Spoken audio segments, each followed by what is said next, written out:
আসসালামু আলাইকুম, কি খবর সবার? তো আজকে অনেক দিন পর কেক বানিয়েছি। আর এই কেকটা এত তুলতুলে আর এত নরম হবে যে আমি কল্পনাই করি নাই।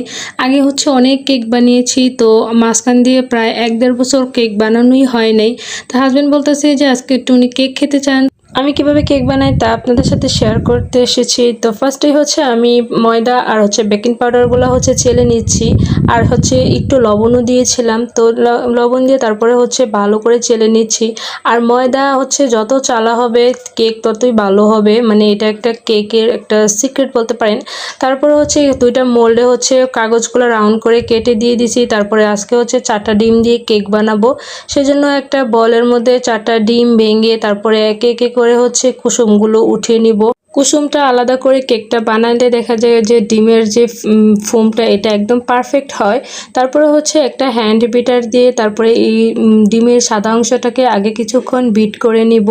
ফার্স্টে এটাকে একটু স্পিডে বিট করতে হবে, মানে স্পিডে বিট করলে দেখা যায় যে ডিমের ফোমটা সুন্দর পারফেক্ট হয়। তো যখন এটা একটু মানে ফোমটা হয়ে আসবে, তারপর এখানে মানে একটু একটু করে চিনি দিব। একেবারে চিনি দিলে দেখা যায় চিনিটা গলে চিনির পানিটা বের হয়ে তারপরে এই যে সাদা অংশটা মানে ডিমের যে ফোমটা এটা নষ্ট হয়ে যায়। তখন দেখা যায় যে কেকটা একদম চুপসে যায়। চিনিটা গলার পর অনেকক্ষণ বিট করে নিয়েছি। বিট করার পরে তারপরে এখানে আমি দিয়ে দিব ডিমের কুসুমগুলো, যে 4টা কুসুম আলাদা করে রেখেছিলাম বাটিতে। কুসুমগুলো দিয়ে তারপরে অনেকক্ষণ বিট করে নিয়েছি।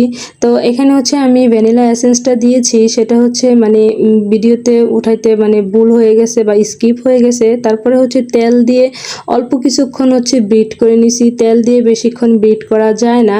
তারপর এগুলো খুলে এখন এখানে মানে ময়দা যে বেকিং পাউডার লবণ আর ময়দাটা যে আমি চেলে রাখছিলাম ওইটা আবার চেলে আমি এখন আলতো আলতো করে এটাকে মিশিয়ে নিচ্ছি। এটাকে যত আলতোভাবে করা যায় ততই ভালো। দেখা যায় যে তাড়াতাড়ি বা জোরে জোরে করলে এটা একদম নষ্ট হয়ে যায় ডিমের ফোমটা। তো আমি একদম আলতোভাবে করে এখন পুরোটাকে ভালো করে মিশিয়ে এখন মোল্ডের মধ্যে আমি এটাকে দিব। আর এখানে 2টা মোল্ড নিয়েছি, একটা আমি ক্রিম দিয়ে ডিজাইন করব, আর একটা এমনি চা দিয়ে খাওয়ার জন্য।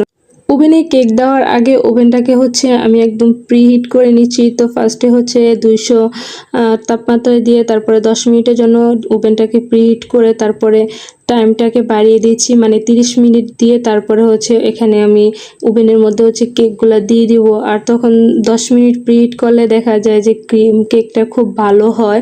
মানে চুলায় বানালেও সেক্ষেত্রে পাতিলটাকে আগে একটু প্রিহিট করে নিতে হবে, তাহলে দেখা যায় যে কেকটা একদম ভালো হয়।